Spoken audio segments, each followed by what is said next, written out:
Bonjour à tous, alors bienvenue sur le live aujourd'hui, ce live métier. Donc, je suis Léonard de chez MyFuture, votre plateforme qui sert à découvrir de nouveaux métiers, éventuellement trouver un stage. Voilà, donc le but, encore une fois, je le rappelle pour les nouveaux, c'est d'interviewer une personne qu'on va accueillir aujourd'hui, qui va nous présenter son métier et nous raconter son quotidien, ses expériences. Voilà. Donc avec cette personne, on va pouvoir découvrir un nouveau métier et vous allez bien sûr pouvoir poser des questions. Donc aujourd'hui, on a une modération avec Laureline qui sera là. Voilà, donc qui sera là pour réguler le chat. Si vous avez des questions, c'est avec plaisir. Donc je vais commencer par lister, saluer les établissements qui sont présents aujourd'hui dans le live. Alors, bonjour au collège Louise Michel, le lycée Jeanne Delanoux, le lycée Stéphane Hessel, le collège Mahéier, UCO Angers, collège Saint-Joseph de la Madeleine, Jean Rogissard Nouzonville, le collège Rau, Jean Zey, le collège Saint-Joseph de la Madeleine, la Xavier Saint-Priest, Notre-Dame la Salle et le collège Marcelin Berthelot. Voilà. Tac, super. Donc, je rappelle que c'est important pour chaque collège, pour chaque établissement d'avoir un porte-parole, donc qui peut représenter la classe pour poser les questions. Donc, ça sera plus simple et comme ça, dès qu'on voit une question, on va pouvoir essayer de vous y répondre au mieux avec l'intervenant. Donc, ou même moi, je vais pouvoir aussi lui poser des questions. Donc, n'hésitez pas à interagir. Je rappelle que ce live est en collaboration avec l'OPCO Santé qui nous permet d'interviewer Baptiste aujourd'hui. Et on ne va pas tarder à accueillir Baptiste qui va nous présenter son métier. Bonjour Baptiste, comment vas-tu? Bonjour à tous et toutes, ça va, je vais bien, je vous remercie. Super. Où est-ce que tu es actuellement? Est-ce que tu peux nous dire? Donc là, je suis actuellement dans mon établissement, donc au Mhm. foyer d'accueil médicalisé Les Terrasses de Lantilly, qui est D'accord, géré par l'association Odinéo. super. Et est-ce qu'il fait beau chez toi aujourd'hui? Plutôt froid, mais ça va. Plutôt froid, ouais. Et où est-ce que tu es situé en France exactement? Donc nous, on est dans la banlieue lyonnaise. D'accord, ok, super. Bah, moi, je suis de Paris et il fait froid aussi. Enfin, froid, je sais pas, mais gris en tout cas, très gris. Ok, super. Donc, je rappelle qu'il faut pas hésiter à poser des questions. Voilà. Euh, Baptiste va nous présenter son métier aujourd'hui. Baptiste est moniteur éducateur. Est-ce que vous savez ce que signifie ce métier? Est-ce que vous avez déjà entendu parler de ce métier? Qu'est-ce que c'est un éducateur? À votre avis, en quoi ça consiste, le métier d'éducateur?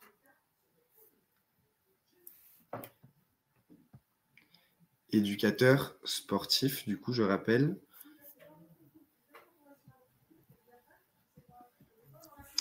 Ok. Donc, on va voir tout ça ensemble. Moi, je rappelle que le live voilà, va permettre de voilà, interviewer Baptiste. Alors, super. On va commencer avec la présentation. Est-ce que Baptiste, premièrement, tu peux nous dire en quoi consiste ton métier en une phrase ou deux? Globalement, généralement, en quoi ton métier consiste? Alors, moi, je suis moniteur éducateur et Mhm. mon métier consiste en une phrase, c'est animer la vie quotidienne. D'accord. Et animer la vie Donc, quotidienne de quel public, de quel type de personnes, du coup? Donc déjà, moi aujourd'hui, je travaille avec des personnes en situation de handicap et plus Mhm. particulièrement des adultes. D'accord. Donc différents publics, des adultes en situation de handicap de naissance ou Mhm. alors suite à des accidents de la vie qui peuvent arriver, des déclenchements de maladies ou autres.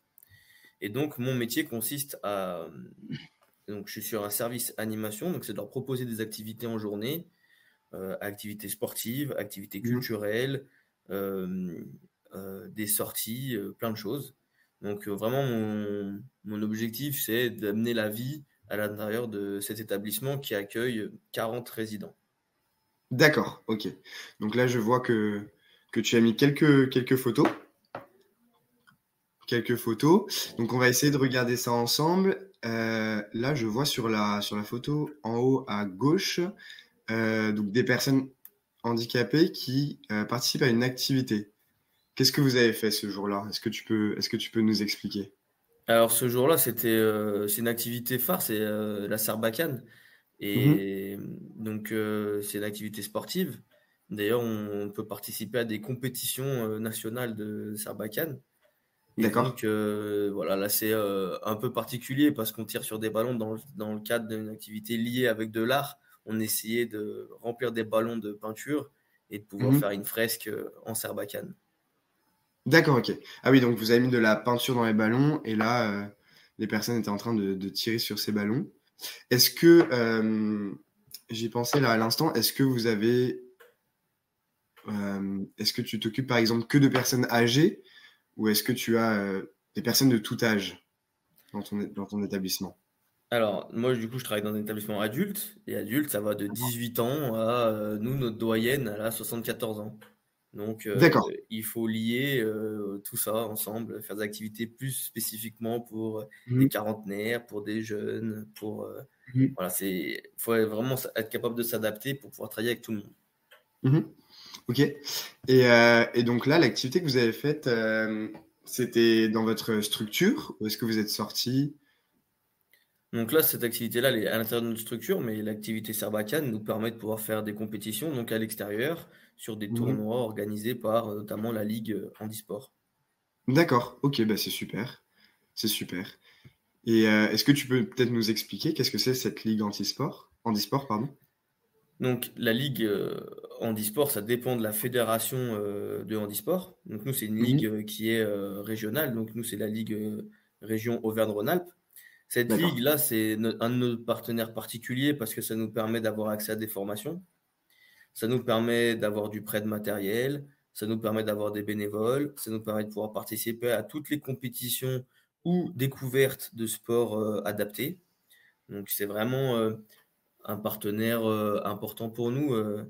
Enfin, on pratique différents sports adaptés. Et j'ai en tête par exemple le Simgo. Le Simgo, c'est un énorme fauteuil tout-terrain.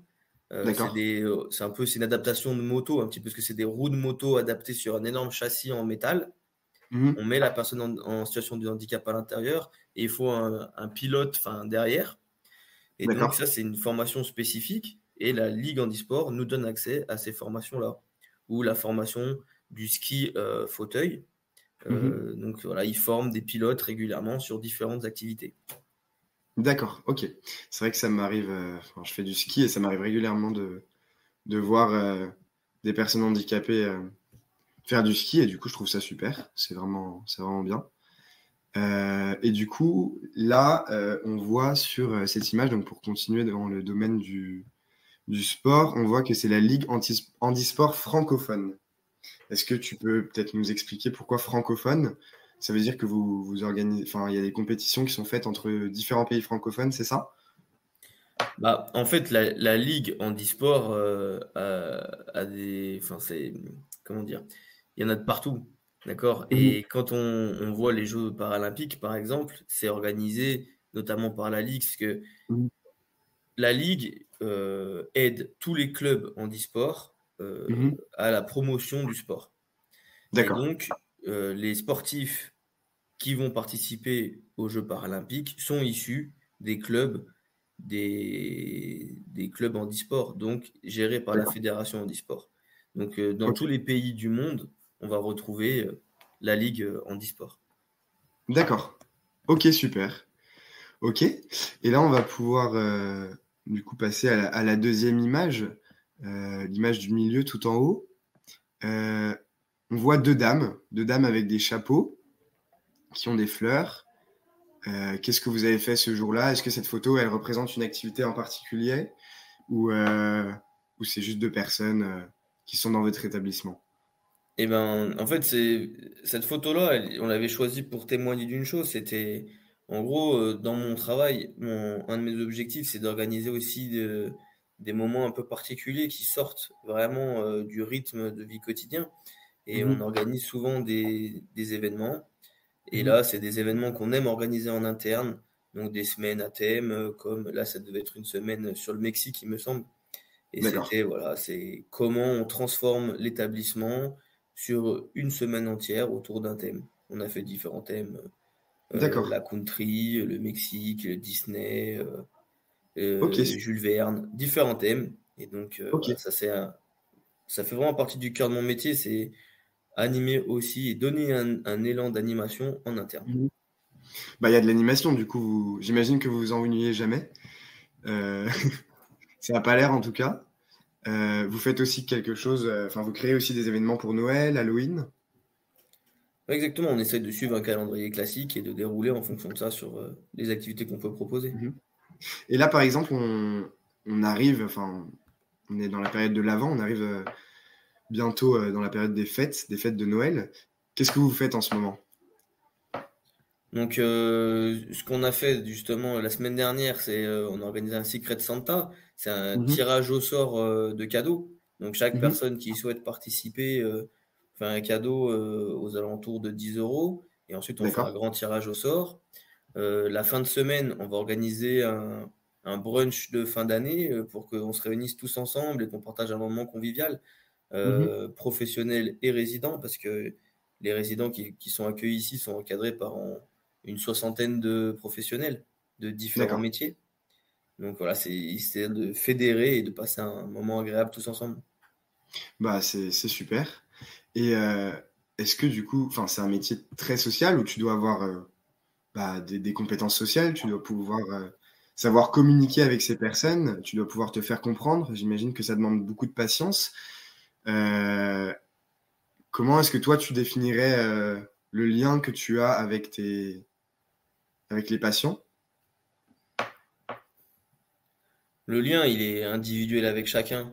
En fait, on a différentes façons de communiquer avec, chaque résident Mmh mh. et la force, on va dire, de ce métier-là, c'est d'être, adaptable et Mmh mh. d'être, à l'écoute des personnes qu'on accompagne, Mmh mh. d'essayer de comprendre, c'est beaucoup d'humilité, de se dire: «Bon, bah, OK, essayer de comprendre quels sont les besoins d'un tel ou d'un tel», essayer de comprendre ce qu'il essaye de nous dire, et en apprenant à connaître les gens, on apprend à savoir comment ils communiquent.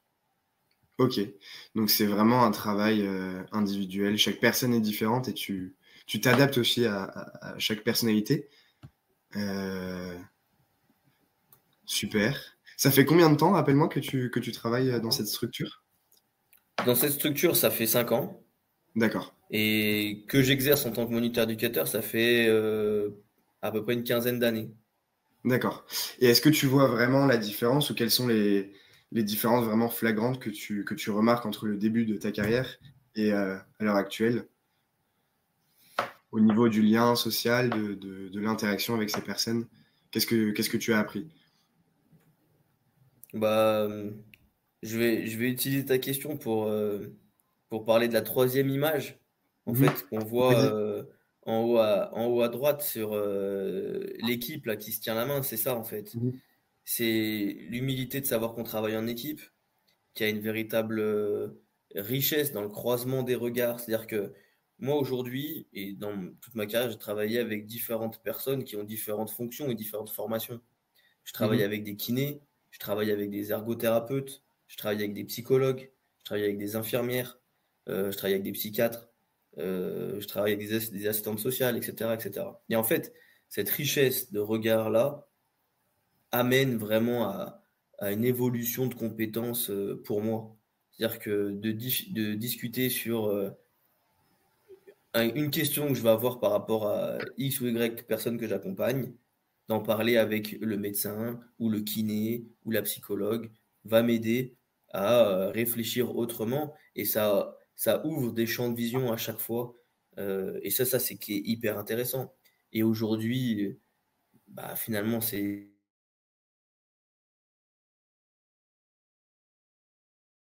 d'expérience et Mmh. en équipe. OK. Donc c'est vraiment nécessaire de travailler en équipe avec tout le monde pour avoir cette cohésion, comprendre ces personnes aussi, j'ai l'impression, pouvoir travailler avec elles. Bah, merci beaucoup pour cette explication. On va passer à l'image suivante, du coup, en bas à gauche. Est-ce que tu peux nous expliquer ce que c'est? J'ai l'impression que c'est un planning d'une semaine. Exactement, c'est notre planning, nous, du service animation. Mmh. Donc, on fait un planning toutes les semaines pour proposer des activités aux 40 résidents qu'on accompagne. Donc, Mmh. donc là, c'est un planning un peu spécifique parce qu'on avait fait un gros événement le vendredi, mais chaque résident a plusieurs activités dans la semaine.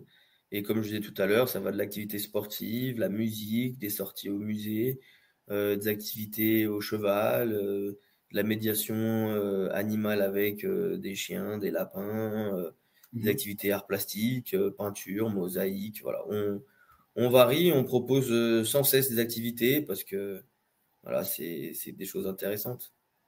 D'accord. OK, super.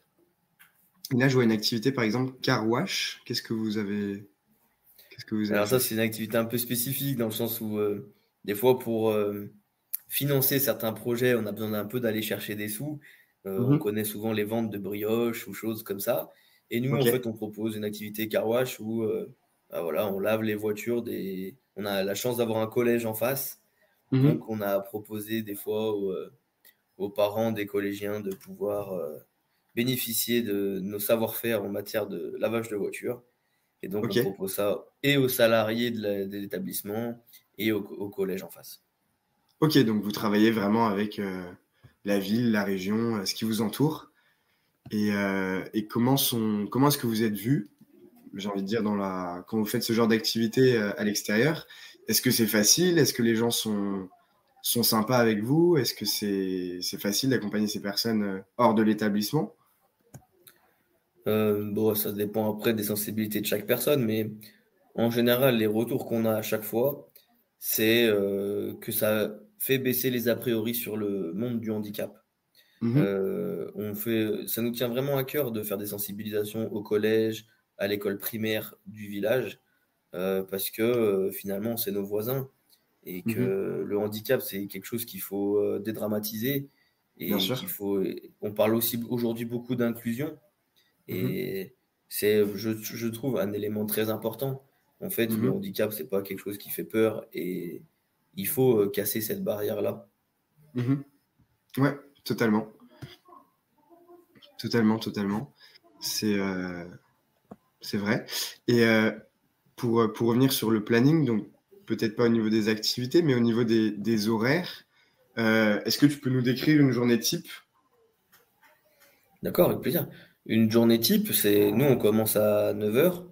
De 9h à 9h30, c'est prise d'information, Mmh. savoir un peu ce qui s'est passé la veille au soir, savoir un peu prendre la température un peu des uns et des autres, savoir comment ils vont un peu dans l'ensemble, comment va l'établissement un peu dans sa globalité.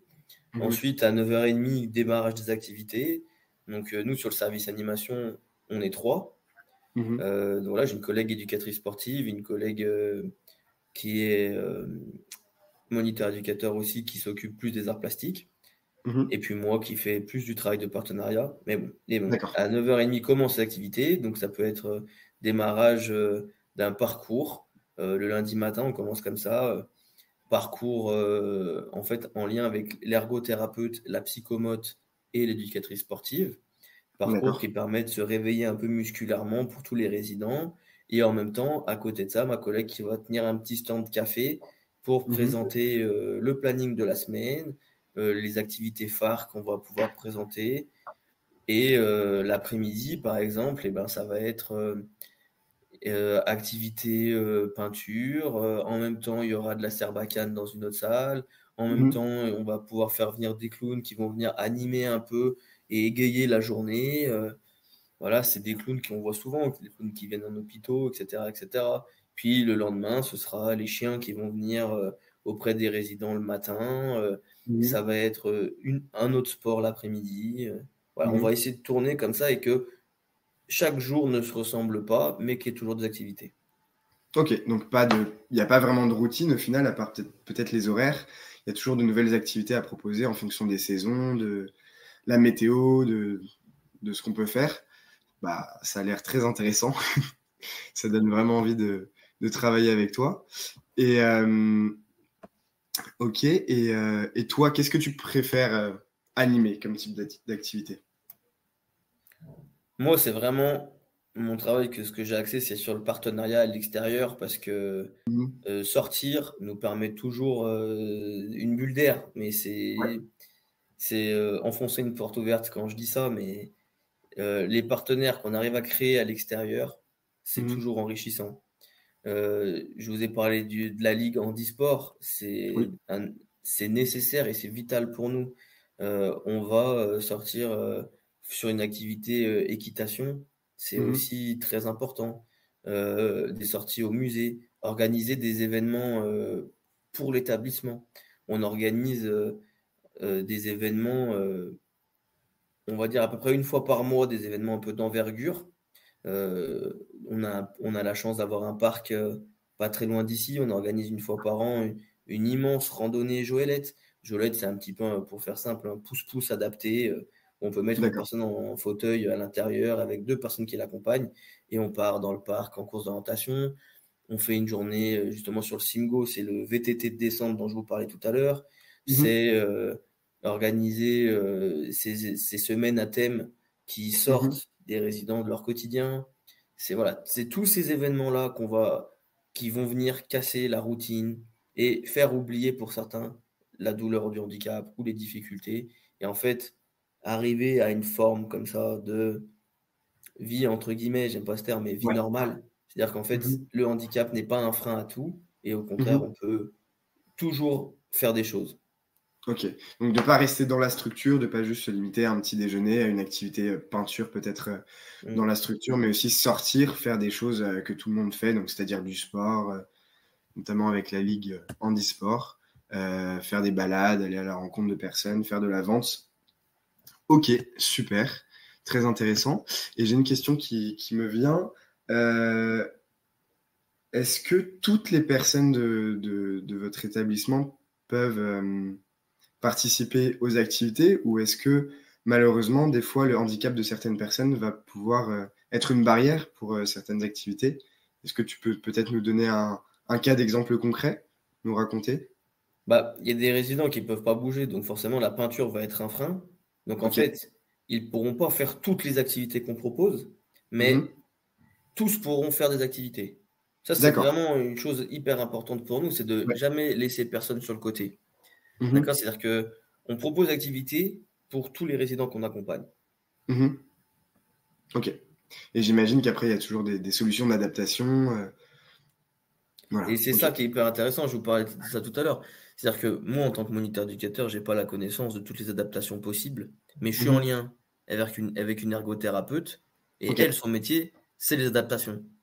Ok. Ouais, c'est comment maintenir l'autonomie des résidents le plus loin Mhm. possible.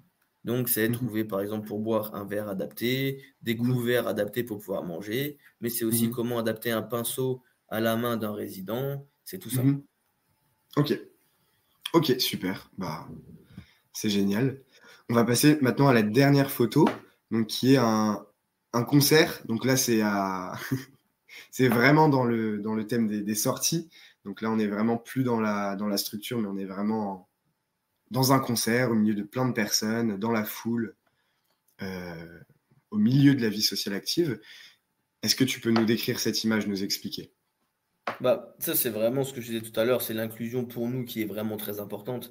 On a Ouais. par exemple, on fait, après on est obligé de faire avec les réalités aussi, mais on tient à pouvoir faire des sorties des sorties concerts, des Mhm. sorties en boîte de nuit, des sorties parapente. On tient à ce que justement les résidents qu'on accompagne puissent faire toutes les activités que n'importe quelle personne puisse faire. Et on essaye de jamais se limiter. D'accord? D'accord. On fait des sorties à la patinoire, on fait des sorties de partout et on crée des adaptations et c'est ça qui est hyper intéressant et qui est stimulant aussi dans notre métier. C'est-à-dire que les passions de certains professionnels nous amènent à réfléchir aux adaptations qu'on pourra proposer. Ok, donc il y a toujours un travail de réflexion et j'imagine que tout est adaptable, c'est pas fixe, mais si tu as une idée demain, on pourrait travailler avec cette personne ou aller à ce concert, aller voir cette pièce de théâtre. Donc Après, un exemple, mais mercredi soir, par exemple, il y a un Mhm. groupe de résidents qui vont voir un concert de Matt Pokora. Après, les Ok, goûts et les couleurs, c'est les histoires de chacun. bien sûr. Mais voilà, il y a eu des concerts de Maître Gims, il y a eu tout ça, et on accompagne les résidents en fonction de leurs envies. Et Ok. je veux dire, on leur propose pas, nous, cette fois, certains concerts. C'est eux, des fois, qui viennent nous Mhm. voir en disant, bah, il y a un concert, j'aimerais bien y aller. Hop, on le Mhm. met en place, et on les accompagne. J'imagine que c'est vachement motivant quand c'est eux aussi qui sont dans la demande. On voit l'envie des personnes, donc on se dit, ces personnes vivent, elles ont envie de faire des choses et on va leur en donner la possibilité. Et c'est Donc, ça qui est valorisant pour nous. C'est-à-dire que quand on arrive finalement à avoir permis cette ouverture-là, où c'est eux qui nous sollicitent pour faire des activités, mhm. pour nous, à ce moment-là, c'est gagné. Ouais, j'imagine.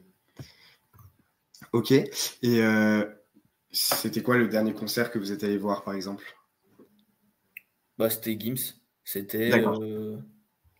je sais plus trop quand, mais c'était le dernier concert qu'on est allé voir. D'accord. Et comment vous vous déplacez, du coup? Comment est-ce que vous organisez les déplacements? Bah, il y a plusieurs choses. En fait, enfin, en fonction d'où est le. Nous, on est vraiment en banlieue Mhm. extérieure de Lyon, mais on a une gare. D'accord. Donc, on peut se déplacer en train. S'il faut Mhm. aller vraiment dans le centre-ville. Sinon, on a des voitures, des camions. Comme n'importe quelle collectivité, quoi. Après, c'est des camions et des Ok. véhicules adaptés pour pouvoir mettre des fauteuils à l'intérieur. Ok, Mais ça marche. Ok, super. On va bientôt passer à la suite. Et juste une dernière question, du coup, par rapport au déplacement. Combien de personnel est-ce que vous êtes pour, par exemple, 10, 10 personnes? euh, c'est une réponse. Je vais répondre autrement.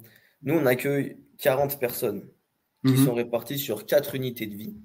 Donc, ça Mhm. fait à peu près 10 résidents par unité de vie. D'accord. Il y a des professionnels qu'on va appeler les professionnels du quotidien, d'accord, Mhm. qui sont eux vraiment sur une unité et qui s'occupent exclusivement de ces 10 résidents-là. Cette Mhm. équipe-là, ils travaillent de 7 heures du matin à Mhm. 22 heures sur différents roulements, 7 jours sur 7 et D'accord. toute l'année. Donc eux, c'est des équipes de 10 professionnels. Sur ces équipes-là, on va retrouver des aides-soignantes, des Mhm. moniteurs éducateurs et Mhm. des AES. AES, c'est accompagnant éducatif et social. D'accord. Eux, c'est des équipes de 10.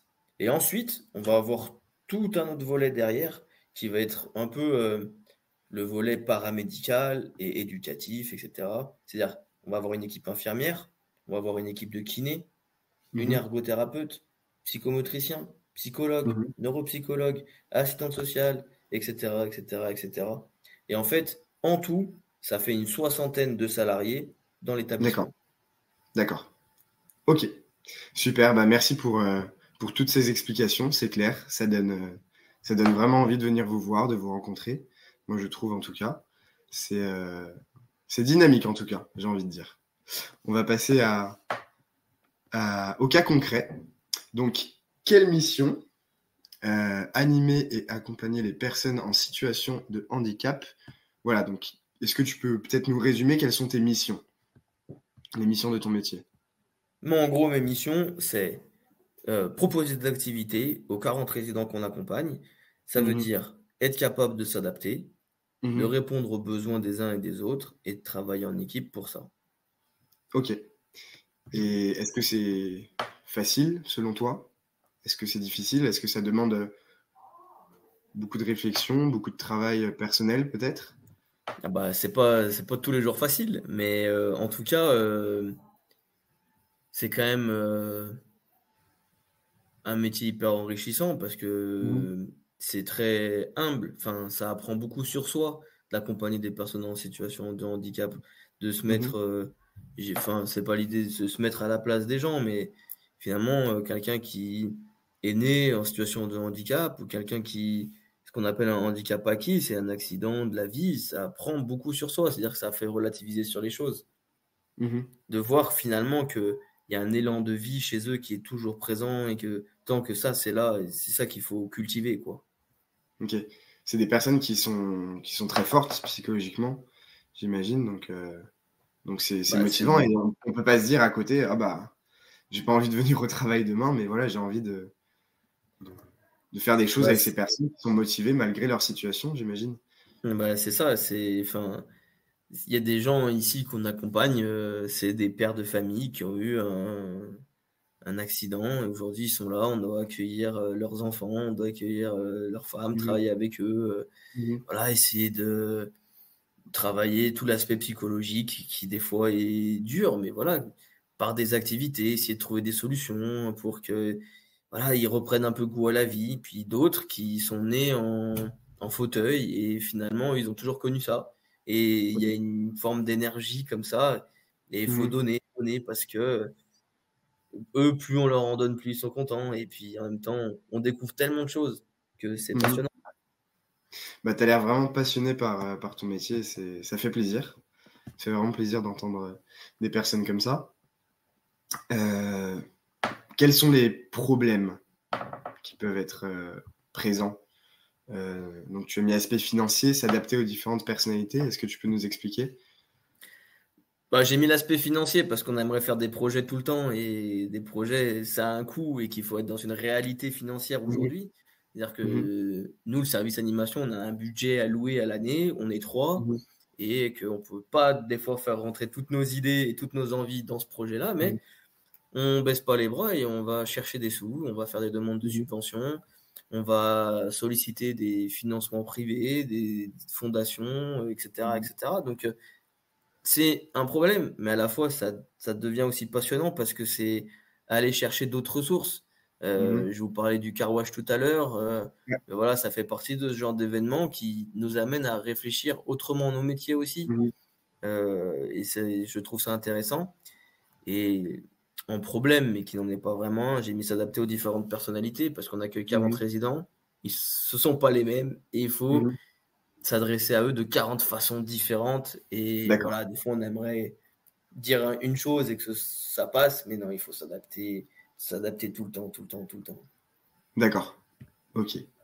Et au niveau de l'équipe, est-ce que toi, tu t'entends bien avec tes collègues? Est-ce que tes collègues sont autant motivés que toi enfin, est-ce qu'ils s'investissent autant dans les activités, dans les recherches de financement? Est-ce que tu Bah, t'entends bien en général avec ton équipe? j'ai la chance d'être dans un bon établissement Mhm. et de pouvoir m'appuyer sur des très bons collègues aussi. Et c'est une répartition des tâches qui est saine et qui est juste. En fait, Mhm. quand on part en sortie, je vous donne un exemple, une sortie parapente, et Mhm. ben, c'est un accord entre l'infirmière qui va venir en sortie, qui va s'occuper de toute la partie soins, traitements à préparer, la partie des professionnels, comme je vous disais, des équipes de terrain de proximité qui, eux, vont préparer vraiment les résidents pour qu'ils soient dans les meilleures conditions possibles. Et moi qui vais m'occuper de la partie logistique, transport, horaire, me caler avec le partenaire là-bas qui va nous accueillir pour le décollage. Enfin, et en fait, c'est une répartition des tâches qui se fait naturellement Mhm. et c'est ce qui fait que ça roule. Ok, ok, super. Et juste pour finir par rapport au problème, au niveau de l'aspect financier, est-ce que vous vous sentez assez soutenu? Donc toi qui t'occupes de ça aussi, de rechercher tous les projets, les financements, les activités, est-ce que vous vous sentez bien soutenu, bien encadré euh, en général? Moi, j'ai la chance d'avoir, encore une fois, mais c'est pas le cas partout, mais j'ai la chance d'avoir une Oui. direction qui me soutient et Ok, qui nous encourage dans toutes ces démarches-là.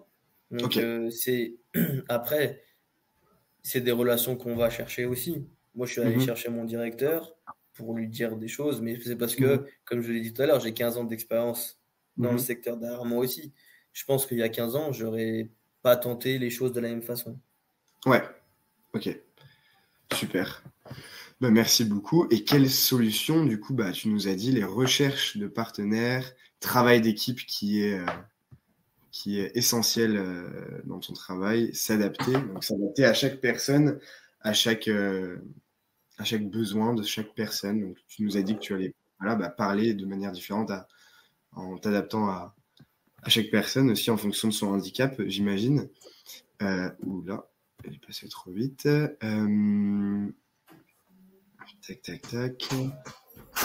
Ok. Est-ce que tu peux peut-être nous lister, peut-être nous redire quels sont, avant de passer à la formation, quels sont les différentes personnes avec qui tu travailles? Donc, tu as dit l'ergothérapeute, les psychologues. En fait, il y a une équipe de direction, donc Mhm. un directeur, des chefs de Mhm. service, une cadre de santé, Ok. une cadre plus la partie comptabilité et logistique. Et Mhm. ensuite, il y a une équipe paramédicale constituée d'une Mhm. ergothérapeute, art thérapeute, psychomotricienne, une équipe de D'accord. kiné, après psychologue, neuropsychologue, une assistante sociale, une orthophoniste, des Mhm. infirmières, des aides-soignantes, voilà, des accompagnants éducatifs et sociaux, Ok. des moniteurs éducateurs, enfin, voilà, et des veilleurs de Ok. nuit, parce qu'il y a aussi tout un volet dont on parle peu, mais toute la nuit est très importante aussi chez nous, Mhm. où il y a Mhm. beaucoup de choses qui se passent. Mhm. Voilà, si on fait un parallèle avec la petite enfance, il y a beaucoup Mhm. d'angoisse chez les enfants quand ils sont jeunes la nuit. Bah, faut se dire que ici c'est pareil. Ok. Ok, super. Merci Baptiste. On passe à ton parcours. Donc maintenant, tu vas nous expliquer ton parcours. Comment en es-tu arrivé à ce que tu fais aujourd'hui? Tu vas nous raconter depuis la troisième jusqu'à maintenant ce que tu as fait. Alors, bon, moi j'ai passé le BAFA assez tôt parce que j'avais quand même cette fibre-là un peu de l'animation, de l'encadrement qui était, je pense, toujours là. Mhm. Euh, Est-ce voilà, que moi juste j'ai. tu peux nous... Désolé, je te coupe, mais est-ce que tu peux nous réexpliquer ou réexpliquer à notre public qu'est-ce que c'est le BAFA? Qu'est-ce que c'est cette formation? Alors, le BAFA, c'est le brevet d'aptitude aux fonctions d'animateur. Et en gros, Mhm. c'est voilà, être animateur en colo, animateur en centre de loisirs, c'est voilà, animer le périscolaire. C'est voilà, c'est Mhm. tous ces temps-là qui sont souvent encadrés par les mairies ou des centres de loisirs. D'accord. Ok. Donc on anime souvent ça avec des enfants, on va dire de D'accord. 4 ans. C'est en gros 4 ans jusqu'à fin de primaire. Mhm. D'accord. Et est-ce que c'est un diplôme qui est valable à vie Oui, ou oui. enfin une certification qui est valable à vie? D'accord. Oui, Ok. oui, c'est accessible à plein de gens. Si je dis pas de bêtises, je crois que c'est à partir de 16 ou 17 ans, je crois, mais ça, ce serait à vérifier. D'accord. Ok. Super. Ok. Et Donc, tu as eu un bac scientifique? Ouais, je te laisse continuer. et ensuite, bon, j'ai tenté un peu une carrière scolaire, mais c'était pas gagné. Donc, j'ai fait une première scientifique. À l'époque, Mhm. c'était le bac S, mais je me suis arrêté très vite. Je me suis arrêté en première et j'ai pas fait de terminale, donc j'ai pas eu de bac.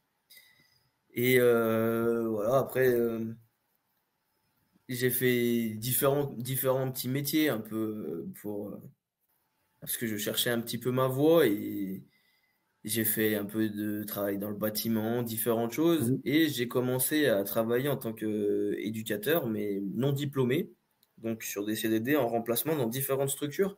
Et j'ai commencé plus particulièrement dans la protection de l'enfance. Donc j'ai commencé quand j'avais 18 ans dans la protection de l'enfance en tant qu'éducateur non diplômé. Et là, ça m'a parlé, là, ça m'a connecté avec plein de choses. Et voilà, en gros, pour la protection de l'enfance, pour ceux qui ne le savent pas, il y a différents types de structures.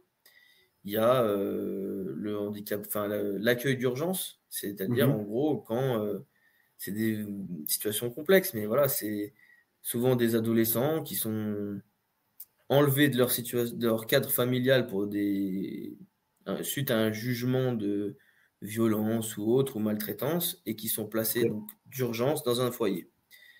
Ça, c'est un type. Et ensuite, il y a des maisons d'enfants à caractère social qui sont là plus des foyers un peu plus à longue durée où on va vraiment travailler en lien avec les familles, les juges, etc., etc. Donc là, j'ai Mhm. travaillé pendant une dizaine d'années dans ces structures-là. Mhm. Et en fait, très vite, je me suis senti que c'était ma voie et donc je me suis renseigné. Qu'est-ce qui est accessible pour moi? Moniteur éducateur, moniteur éducateur, pas de conditions d'accès, pas besoin d'avoir le bac, et j'ai foncé. Formation de 2 ans. D'accord. Le gros avantage de cette formation, c'est l'alternance. Donc, Mhm. je pouvais travailler en même temps que je faisais mes études. Enfin, Ok.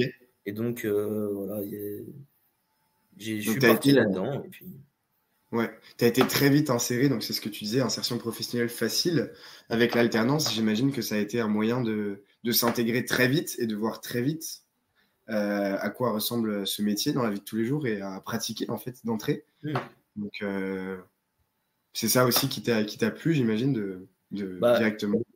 je vous cache pas que j'avais quelques appréhensions. C'est-à-dire que l'école, c'était pas mon truc. Je travaille, Mhm. je trouve que c'est quelque chose qui me correspond. Et Mhm. quand on me parle de retourner à l'école, c'était compliqué. Mais en fait, Mhm. cette alternance-là, c'est ce qui m'a sauvé dans un certain sens. Mhm. Parce que pouvoir discuter avec des collègues qui nous aident dans la Mhm. réflexion, qui nous aident dans dédramatiser ce que c'est des fois ce rapport à l'écrit. Mhm. Euh, il faut rendre des dossiers 17 pages, 25 pages. Et on est là au début, si c'est compliqué, voilà, pour moi, je le voyais comme étant une montagne. Mais en Ouais. fait, en y allant et en connectant en fait, ce que je vivais sur le terrain avec la formation, Mhm. ça a débloqué chez moi en tout cas des choses. Et aujourd'hui, s'il faut faire un dossier, je le fais sans problème.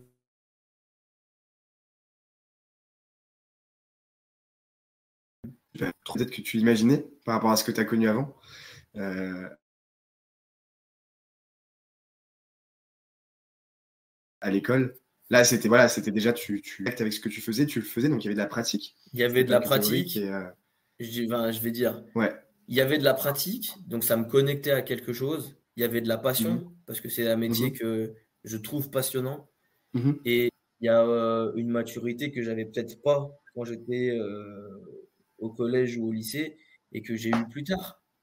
Ok, Et, et en fait, je me reconnaissais peut-être pas dans les cours classiques, on va dire.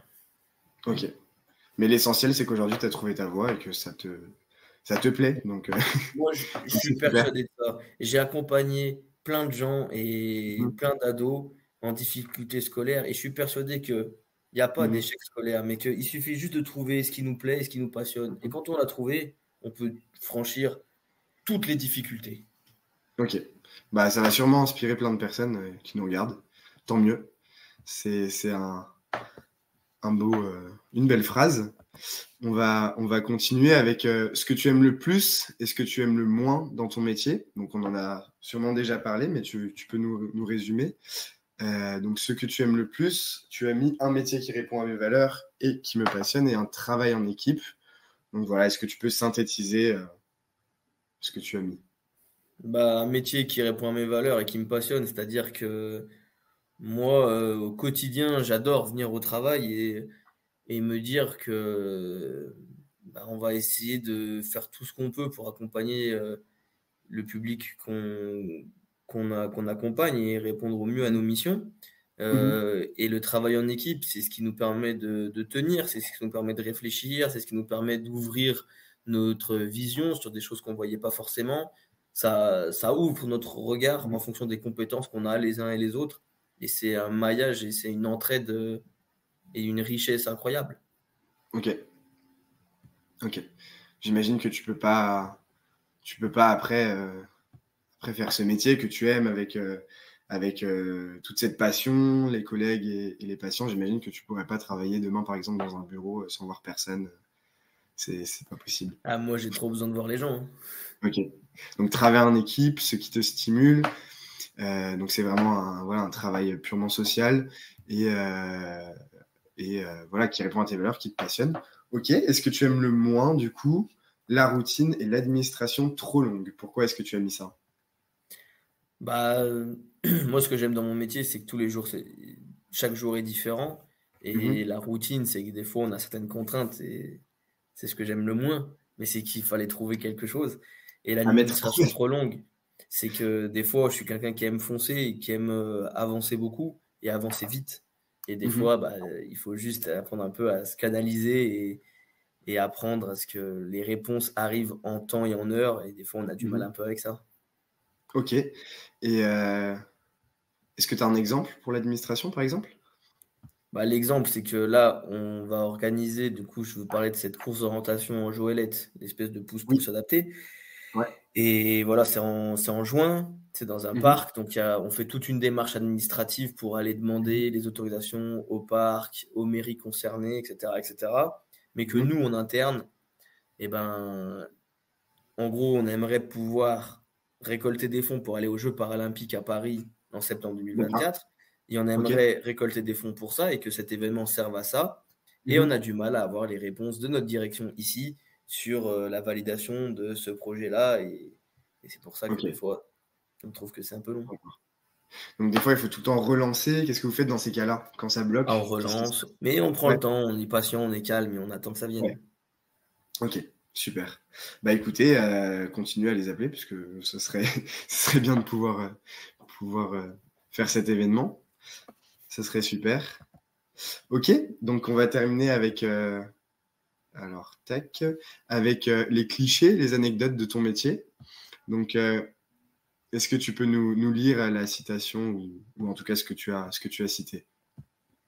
Je sais pas si tu arrives à le voir? Ouais. J'ai mis: «Il faut être humble pour écouter les besoins de ces personnes et réussir à leur faire vivre des expériences». Ça, c'est, OK. en fait, u c'est Est-ce que parti c'est toi qui d'une, l'as écrit? c'est moi qui l'ai noté, mais parce que, D'accord. en fait, souvent, le risque dans ce métier, c'est de penser à la place des autres et souvent, on a pensé: «Lui, il est pas capable de faire ci, lui, il est pas Mmh mh. capable de faire ça» ou Mmh mh. alors: «Je pense que ça, c'est bien pour lui» et cetera et cetera. Mmh mh. Et en fait, plus d'une fois, j'ai eu, cette surprise d'un résident qu'on pensait pas capable de faire plein de choses et OK. qui, au moment venu, nous a surpris parce qu'il s'est dépassé. Un résident qui marche pas très bien, on est parti faire du parapente et le jour où il fallait faire son transfert, donc passer de son fauteuil, hem, au fauteuil du Alors, parapente, mmh il mh. s'est levé d'un coup, il a marché nickel et je me suis dit: «Ouais, mais en fait, Tout est dans la tête. Enfin, beaucoup est dans on la tête. propose et Ouais. après eux, ils font leur taf et ils sont capables de se dépasser bien plus qu'on l'imagine». OK. OK et quelle a été ta réaction quand tu as vu Bah, je te cette cache pas scène? qu'il y avait un brin d'émotion parce que en fait, je me suis dit: «Mais là, ça me connecte avec les vraies valeurs de mon métier». En fait, Mmh mh. arriver à voir le sourire sur, le visage de cette personne-là, de voir le plaisir d'être là, enfin, je veux dire, le fait de se dépasser comme ça physiquement, c'était Mmh mh. par pur plaisir. Mmh mh. OK. Bah, j'ai envie de dire que c'est un beau, très belle explication pour la fin de ce live. Bah, merci beaucoup. Merci infiniment, merci beaucoup Baptiste de nous avoir, Bah, avec présenté ton plaisir. métier. C'était vraiment passionnant, c'était vraiment très intéressant et encore plus de voir que, bah, tu es passionné, tu es à fond dedans, que tu vas te battre pour, la participation aux Jeux paralympiques, que tu vas te battre pour pouvoir, bah, voilà, faire plein d'activités avec ces personnes, aller faire du ski, tout ça. Donc c'est vraiment super. C'était un plaisir, de faire ce live avec toi, de t'écouter. Merci beaucoup. On va maintenant, donner le jour et l'heure du prochain événement et n'hésitez pas à vous inscrire pour les prochains lives, pour, découvrir des métiers comme celui de Baptiste ou d'autres dans différents secteurs. On va aussi vous envoyer le questionnaire de satisfaction pour vous demander comment est-ce que vous avez trouvé le live, est-ce que ça vous a plu, et vous allez pouvoir répondre à tout ça. Et je vous invite aussi à aller nous suivre sur Instagram pour rester connecté et voir les actualités, les prochains lives, pour revoir des replays, pour découvrir de nouveaux métiers, peut-être trouver votre nouveau stage. Et voilà, j'espère que ce live vous a plu. J'espère que vous avez appris des choses, j'en suis convaincu. Et bah, merci beaucoup Baptiste, merci à tous et à très bientôt. Bah, merci à tous et toutes et à bientôt peut-être. Merci Baptiste. Merci. Ciao, au Salut. revoir à tous.